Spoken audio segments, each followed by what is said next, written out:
Dumb Husky and His White Cat Shizun is a BL novel. This is an audiobook made by fans for other fans. Disclaimer. Descriptive violence and triggers for sensitive content. If you don't like it, don't listen. Thank you. Remember, subscribe and click the bell to stay updated on all the new releases. Enjoy. Chapter 17. This venerable one's Shizun got injured. This venerable one. Really? What was this ghost mistress even doing being a mistress of ceremonies? Change your career and sell aphrodisiacs instead. Other people's aphrodisiacs can maybe at best make a wilted live person show off some male prowess, but these gods and deities are truly something else. A slight wave of the hand and even a dead person can get it up, truly miraculous. Just as he was getting really into the show, Chu Wanning suddenly reached out and covered Ran's ears. Ran, eh? Chu Wanning's expression was frozen over. Don't look at such obscenity. But why are you covering my ears instead of my eyes? Chu Wanning said, expressionlessly, don't look or listen, you can close your eyes yourself. Ran, Shizun, you're really, take a look at your own blushing face, even your ears are red, the one who should be closing their eyes here is clearly you. Ran couldn't help his amusement. Chu Wanning was a person made of ice and snow, who'd never even seen a single erotic painting. To have to witness a coupling at such close quarters now, he just might choke to death. The dead couple almost seemed to come alive as they screwed. Even their stiff throats that shouldn't have been able to produce any noise at all somehow started making lifelike moaning and panting sounds. Chu Wanning turned away from the sight, too disgusted to continue looking. Ran's amusement only grew. With a mischievous grin and full teasing intention, he reached out to turn Chu Wanning's face back. Chu Wanning flinched back immediately as if stung. What are you doing? Nothing whatsoever. Ran's voice was honey-sweet with a hint of mockery as he looked at him. How old are you already, still red-faced at this stuff? Oh, wait, it's more like green and red-faced at the same time. Pretty hilarious actually. Shizun, didn't you teach us to always make sure of the opponent's capabilities before engaging? You have to at least look and see the ghost mistress's capabilities. What's there to see? I'm not looking. Ran sighed. How is your face this thin? Chu Wanning shot back, filthy debauchery, harmful to the eyes. Guess I'll have to look then. Ran said as he lay there cheekily, peering outside and providing a running commentary of wow, awesome, ayo, and so on. Chu Wanning was so furious he was about to explode, and bellowed in a low voice, look if you want, don't talk. Ran played innocent. I thought you'd want to know. Chu Wanning finally couldn't take it anymore. Gripping Ran by the neck, he hissed through gritted teeth, if you make one more sound, I will throw you out there to feed the zombies. Ran had his fun. With Chu Wanning, you really couldn't push him too far unless you wanted the full service from Tianwen, and so Ran showed some restraint and obediently lay there watching without a sound. As the ghost couple's pleasure peaked, the male corpse let out a low roar and spasmed on top of the female corpse. A wisp of green smoke suddenly rose from their bodies, and the ghost mistress opened its mouth, greedily sucking it in until every last tendril of smoke was consumed. It wiped the corner of its mouth with satisfaction, eyes shining. That would be the merit from the ghost marriage couples that increased its cultivation. Having had a taste, the ghost mistress was beaming all the more. When it spoke again, its faint drifting voice had become much clearer. It shouted, bellowed, sharp voice sounding as if it could rip through the endless night. Get up! Get up! All you single men and unwed women! I grant you the blessings of intimacy. You shall provide me worship in return. Up. Up. All of you, up. Amoran's heart thumped. Shit. What was it planning to do? The simultaneous shaking of the hundreds of coffins around them confirmed Amoran's worst fears.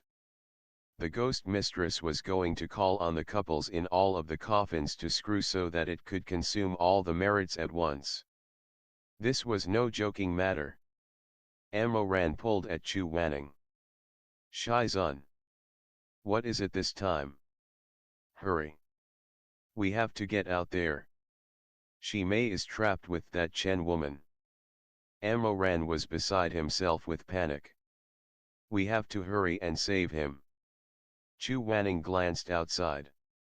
Who would have thought the ghost mistress would have such an appetite, skipping individual pairings to eat it all at once? The coffins around them shook more and more violently as the ghost marriage couples inside were compelled to do the deed. Chu Wanning gagged at the thought, color draining from his face even more. Just then, the beaming ghost mistress seemed to feel something, its head twisted abruptly, a pair of pure black, pupil-less eyes passing over all the rest to stare directly at Amoran and Chu Wanning's coffin. It might not be smart, but it could feel the absence of the familiar venereal energy from that coffin. There was no worship. There was no. They were alive. Its back arched abruptly and it charged, shrieking, with its clothing billowing behind it, and a pair of blood-red and razor-sharp claws pierced directly through the wood and into the coffin. The attack was too sudden, Amoran had no time to dodge or defend, and besides, there was hardly any room for movement inside the coffin to start with. Just as 5 new holes were about to be added to his head from the bony claws, he was suddenly shifted lower it. Wanning had swiftly gathered him into his arms, covering him with his own body. The ghost mistress's 5 claws sunk viciously into Chu Wanning's shoulder. Deep to the bone. Chu Wanning let out a muted groan, but endured it without crying out. His uninjured hand glowed with a silencing spell as he pressed a finger to Amoran's lips, blocking off the sound that he was about to make. The ghost mistress's claws dug into Chu Wanning's flesh, scratching and tearing. It had clay for a head, and could only tell the living from the dead by sound. The situation being like this, Chu Wanning really didn't make a single noise as blood poured from his shoulder. Amoran couldn't see his injury from where he was pressed against his chest, but he could clearly feel Chu Wanning trembling. Alive, or dead? There was no way a living person would still not make a sound at this. The ghost mistress couldn't make sense of things, and her claws in Chu Wanning's shoulder brutally continued digging, tearing. Chu Wanning trembled from the pain, shuddering, robes drenched in cold sweat. But still he did not falter, biting his lip as he protected the disciple in his arms, as if he had really become a corpse, blocking the opening in the coffin like forged metal. The ghost mistress finally seemed satisfied that the people inside couldn't possibly be alive.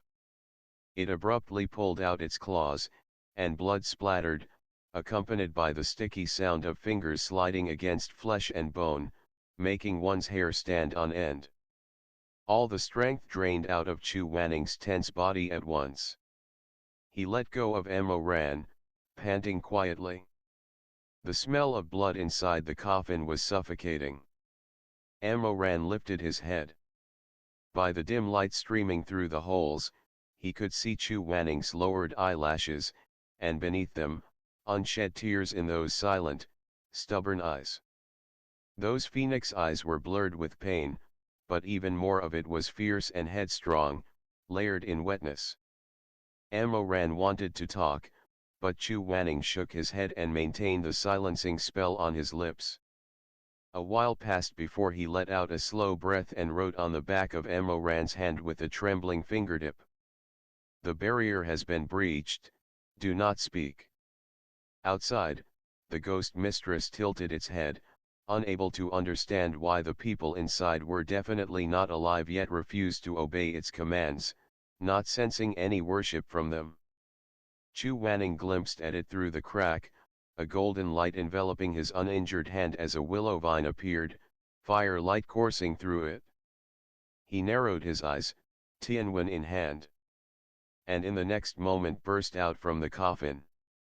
The coffin split apart and Chu Wanning flew up like lightning, Tianwen lashing out with perfect accuracy to wrap around the ghost mistress's neck as it let out an ear-piercing screech. "Who are you? How dare you?" Chu Wanning's answer was one word, scram. Crimson wedding robes bellowed like waves of clouds. He had endured everything to make this one hit count, and Tianwen wrung with savage brutality, directly snapping the ghost mistress's neck. A dense red mist mixed with a strange perfumed scent welled out from the severed neck. Chu Wanning drew back rapidly to avoid it, calling out an order, "Ammo ran." 1,000 strikes. Ammo ran was waiting at the ready. Hearing the command, he channeled spiritual energy into the hidden blade in his sleeve and directed the strike at the ghost mistress's body that was groping around for its head. The body of clay cracked open, revealing within it the ghost mistress's translucent true body, radiating red light. Chu Wanning raised Tianwen again and ripped the ghost mistress's celestial spirit right out.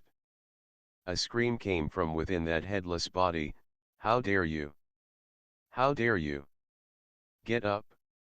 Get up! Kill them! Kill them!" Blood-red eyes suddenly lit up on the featureless faces of the golden boys and jade girls, hundreds of them shrieking as they charged toward Ammo Ran and Chu Wanning. The coffins on the ground also shattered one after another, the corpses inside standing and rushing toward the two like a tide. Ammo Ran's gaze darted rapidly between the crowd, looking for Shimei.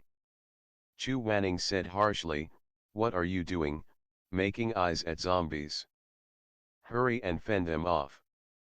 In the chaos of the battle with the ghost mistress, they had ended up standing on a coffin, with the slow-moving corpses gathered all around them. Ammo Ran lit up a handful of exorcism talismans and tossed them out, explosions following, but there were just too many of them, one defeated wave rapidly replaced by the next. Ammo Ran was losing his mind. Why are there so many dead people at Butterfly Town? Just how many ghost marriage couples are there? Aggravated, Chu Wanning said, "Look at this ghost mistress's cultivation, of course there wouldn't be this many young people dying of natural causes.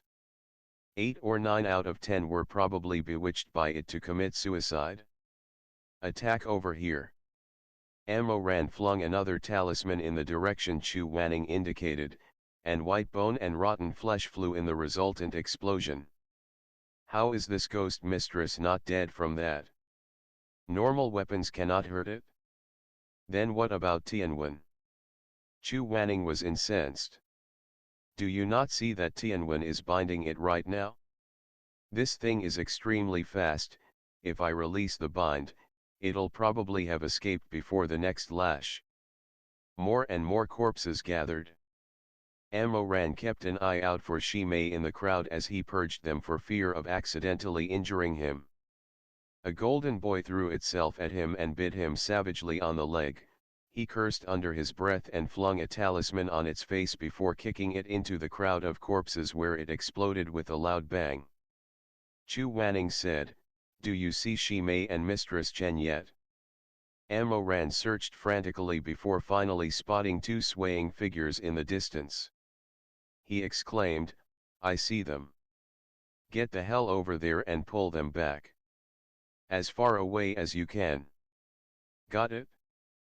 Ammo Ran answered, then paused. "What are you going to do?"